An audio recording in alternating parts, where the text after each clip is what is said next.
ఇక దేశవ్యాప్తంగా కౌంటింగ్ కొనసాగుతోంది. 18వ లోక్సభ ఏర్పాటు కోసం దేశవ్యాప్తంగా కౌంటింగ్ మొదలైంది. ఇక లోక్సభ స్థానాల ఈవీఎంల కౌంటింగ్ అయితే కొనసాగుతున్నాయి.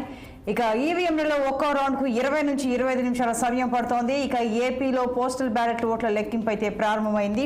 ఇక ఈవీఎంల కౌంటింగ్ కూడా మొదలైపోయింది ఏపీలో. ఇక తెలంగాణలో 17 లోక్సభ స్థానాలకు గాను ఓట్ల లెక్కింపు, అలాగే కంటోన్మెంట్ అసెంబ్లీ ఉప ఎన్నిక ఓట్ల లెక్కింపు కూడా ప్రారంభమైంది.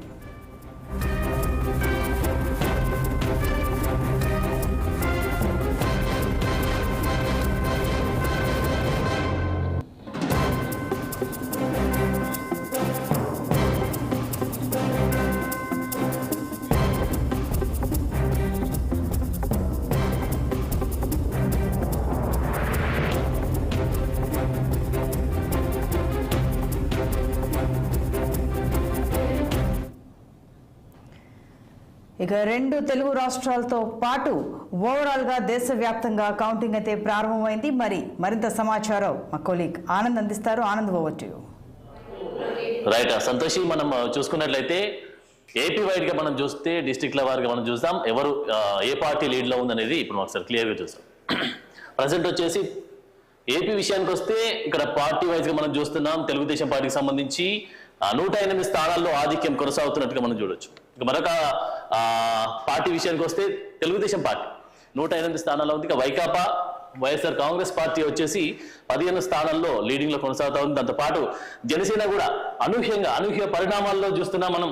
ఒకవైపు ఏమో జనసేనకు సంబంధించినటువంటి విషయానికి వస్తే ఒక ప్లేస్ కూడా కైవసం చేసుకోవద్దంటూ కూడా ట్రోల్స్ నడిచినటువంటి సందర్భంలో అనూహ్య పరిణామాల ఈ నేపథ్యంలో జనసేన పార్టీ అయితే 14 స్థానాల్లో లీడ్ లో ఉన్నట్టుగా చూస్తా ఉన్నాం. ఇక భారతీయ జనతా పార్టీ 3 స్థానాల్లో అసెంబ్లీ సెగ్మెంట్ కి సంబంధించినటువంటి విషయానికి వస్తే 3 స్థానాల్లో ఆధిక్యంలో కొనసాగుతుంది. ఇక ఎంపీ ఎలక్షన్ సంబంధించి మనం చూస్తే ఆధిక్యంలో అయితే లోక్సభ స్థానాల్లో తెలుగుదేశం పార్టీ ఏమో 15 స్థానాల్లో లీడ్ లో ఉంది. దాంతో పాటు వైఎస్ఆర్ కాంగ్రెస్ పార్టీ 4 స్థానాల్లో లోక్సభ స్థానాల విషయానికి వస్తే ఆధిక్యంలో 4 స్థానాల్లో కొనసాగుతా ఉంది. దాంతో పాటు ఇక్కడ జనసేన పార్టీ విషయానికి వస్తే 2 లోక్సభ స్థానాల్లో లీడ్ లో కొనసాగుతున్నట్టుగా మనం చూడొచ్చు. ఇక వాళ్ళ భారతీయ జనతా పార్టీ ఏమో 4 స్థానాల్లో లోక్సభ స్థానాల్లో లీడ్ లో కొనసాగుతా ఉంది. మొత్తం ఓవరాల్ గా చూస్తే అయితే కూటమి ఓవరాల్ గా అయితే లీడ్ కొనసాగిస్తున్నట్టుగా మనం చూడొచ్చు. దాంతో పాటు గెలుపు గుర్రాలు నేనంటే నేను ఓరాహోరీగా నడిచినటువంటి ఈ క్రమంలో నేను అన్నట్టుగా ఉన్నటువంటి ఈ సిచ్యువేషన్ లో కూటమి అయితే అనూహ్య పరిణామాల నేపథ్యంలో ముందు వరుసలో నడుస్తున్నట్టుగా చూడొచ్చు.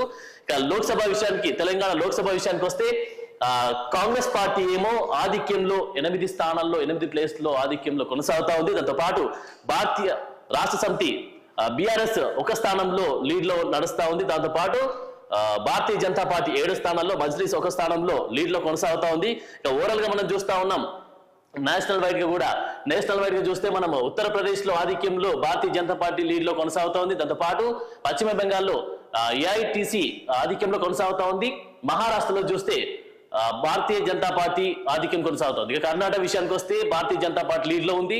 డిఎంకే తమిళనాడులో డిఎంకే ఆధిక్యంలో కొనసాగుతుంది. హోరాహోరీగా ఈ యొక్క ఎన్నికల వేడి అయితే చూస్తా ఉన్నాం. ఎప్పుడు ఈ యొక్క రిజల్ట్ వస్తా ఉందా, ఎప్పుడు ఎన్డీఏ ప్రభుత్వం మళ్ళీ 3.0 ఎన్డీఏ ప్రభుత్వం మళ్ళీ దాన్ని ఫామ్ చేసుకోవాలన్న ఉద్దేశంతో చేసినటువంటి ప్రయత్నాలు అయితే ఇక్కడ సఫలీకృతమైనట్టుగా మనం చూడొచ్చు సంతోషి.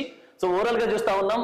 ఇటు ఏపీ వైడ్ గా చూస్తేనేమో కూటమి లీడ్ లో నడుస్తా ఉంది. దాంతో పాటు తెలంగాణ వ్యాప్తంగా వస్తే ఎంపీ ఎలక్షన్ సంబంధించి ప్రజెంట్ ఉన్న సిచ్యువేషన్ లో తెలంగాణకు సంబంధించినటువంటి విషయానికి వస్తే కాంగ్రెస్ బీజేపీ మధ్య హోరాహోరీ పోరు నడుస్తా ఉంది.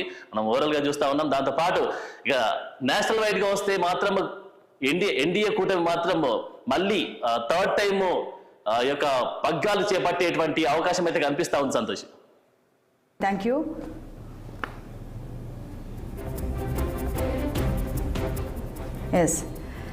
ఇక